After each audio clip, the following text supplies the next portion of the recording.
There's something about being shattered that changes the way light passes through you.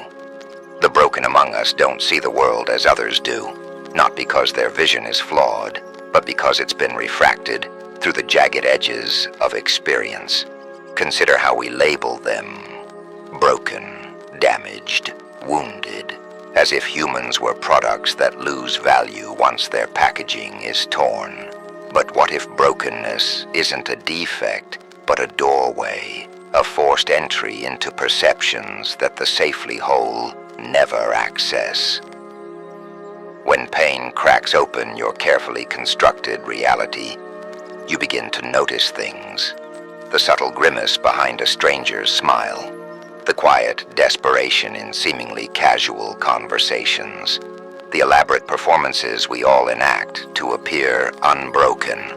These aren't pessimistic distortions. They're the removal of filters most people never realize they're wearing.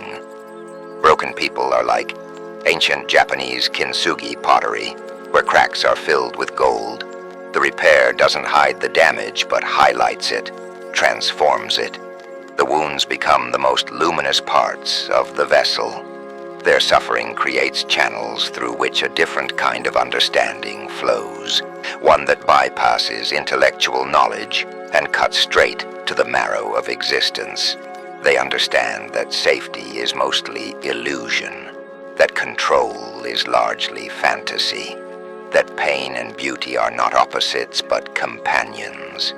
They've learned to find comfort in uncomfortable truths rather than comfortable lies.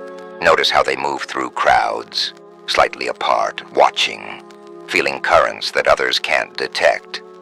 How they often speak in metaphors, struggling to translate what they see into language the unbroken can comprehend. How they're drawn to others with similar fracture patterns, recognizing one another through an unspoken semaphore of subtle gestures and knowing glances. Perhaps we've misunderstood brokenness all along. Perhaps it's not something to fix, but something to integrate. Not a problem, but a perspective. The broken don't need our pity. They possess a terrible gift. They've seen behind the curtain, felt the machinery of reality grinding against bone and flesh. And here's what terrifies the unbroken. Those shattered souls might actually see the world more clearly than the rest of us, not despite their wounds, but precisely because of them.